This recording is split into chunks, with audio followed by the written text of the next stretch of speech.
Most people think getting rich is about math or luck. But what if I told you the real secret lies in how you think about money, not how much of it you have? Money isn't just about numbers, it's deeply tied to our psychology. And understanding that connection can completely change how we view and manage our finances. In today's video, we're diving into 10 powerful lessons from the book The Psychology of Money by Morgan Housel. These lessons can help you think differently about money and, most importantly, make smarter financial decisions. So, let's get started. 1. The highest form of wealth is controlling your time. Many people think wealth is about owning fancy cars, a big house, or a flashy watch. But the true measure of wealth is actually having control over your time. Money represents time, and the less money you have, the more time you spend doing things you don't enjoy to earn it. On the other hand, when you have more money, you have more time to do what you love. For example, think of Bill Gates, the founder of Microsoft. Although Gates is known for his incredible wealth, he's also known for being able to control his time. His success didn't just make him rich, it gave him the freedom to use his time as he pleases, which is the highest form of wealth.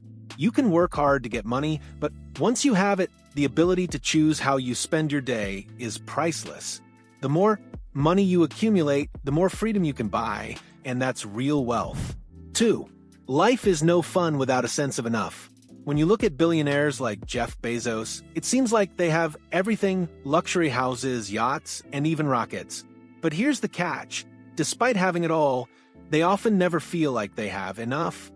This is because of what's known as the goalpost effect, the idea that once you reach one goal, you just move the goalpost further away and aim for more.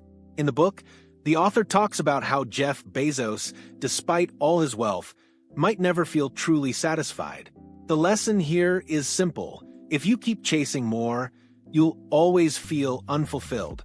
Instead, it's important to set a sense of enough. For example, if you set a financial goal that you know will make you comfortable, you'll enjoy life more and avoid the stress of constant pursuit. It's important to realize that happiness doesn't come from having more things. It comes from being content with what you have. When you stop the endless chase, that's when you start to truly enjoy life. 3. The most profitable financial skill is patience. Warren Buffett is known for being one of the wealthiest people in the world. However, most people overlook that much of his fortune was built after the age of 66. His secret? Patience. Buffett's wealth didn't come quickly. In fact, he says the key to building wealth is patience, waiting for things to grow over time. You don't need to be a financial genius to get rich. All you need is the ability to wait and let your investments grow slowly. As he often says, wealth doesn't grow in a straight line, it grows exponentially. It's not about making quick decisions or trying to time the market perfectly. Instead, it's about consistency and trusting that your investments will pay off as time goes by.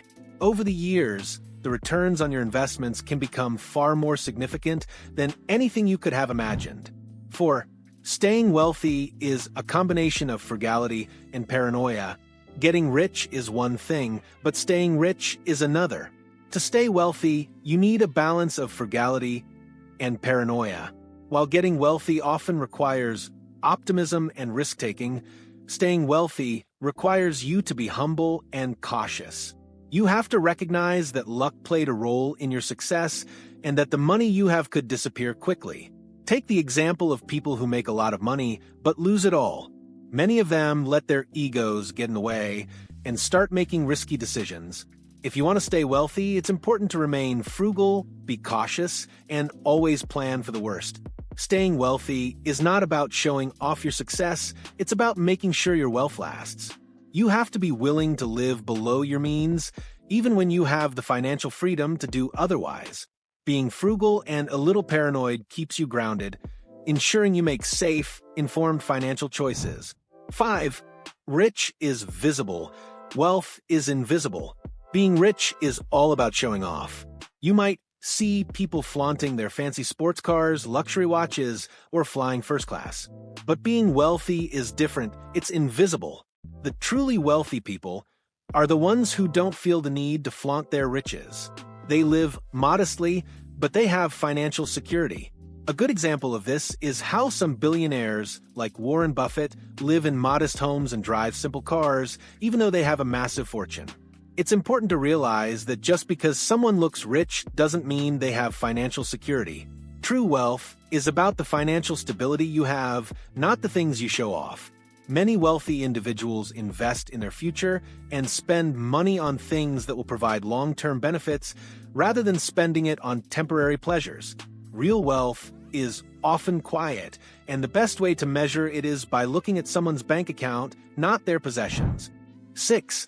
Money relies more on psychology than finance.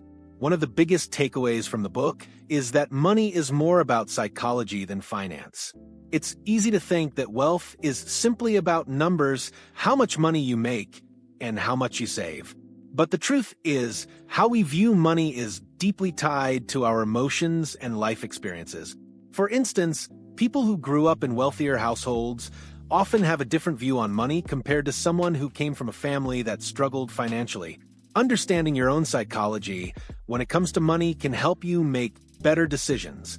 It's not just about crunching numbers, it's about understanding why you do what you do with money. Take the example of someone who grew up in an environment where money was scarce. They might have a much different approach to spending and saving than someone who had access to wealth. Being aware of these psychological factors can lead to better financial choices and a healthier relationship with money. 7. You and I think differently about money. Because we're different. The way we think about money is shaped by our personal experiences. We're all influenced by the time we grew up in, our upbringing, and our experiences with money. For example, someone who grew up during the Great Depression may have a very different perspective on saving money than someone who grew up in a booming economy. In the book, the author talks about how someone who grew up in the 1950s, when the stock market was relatively stagnant, might have a much different approach to investing than someone who grew up in the 1980s, when the stock market saw huge growth. Our background shapes how we view and handle money. So, it's important not to judge others based on their financial decisions. What works for one person might not work for another, depending on their unique situation. Understanding these differences can help you be more empathetic toward others' financial choices. 8. People think your car is cool, not you. Have you ever thought about why people are impressed by fancy cars or expensive possessions? The truth is, people aren't really thinking about you when they see a luxury car, they're thinking about the car itself. People often spend large sums of money on things like sports cars, assuming it will make them look cool and earn respect. But respect and admiration come from things like kindness, humility, and empathy, not from the things you own. For example, imagine you see someone driving a flashy sports car. What you really notice is the car, not the person inside. The truth is, possessions don't give you lasting respect. It's who you are as a person that truly matters. Even if you own expensive items, people will respect you for your values, actions, and character, not your wealth. It's a reminder that material things don't define who you are. 9. There's no greater force in finance than room for error. In finance, planning for unexpected events is one of the most important strategies. The book emphasizes that no matter how good your plan is, it's likely to face some bumps along the way. That's why it's crucial to have room for error. You need to expect the unexpected and have a financial cushion to cover those surprises. For instance, having an emergency fund or backup savings can help protect you when life throws curveballs, whether it's a job loss, unexpected medical bills, or a sudden financial setback.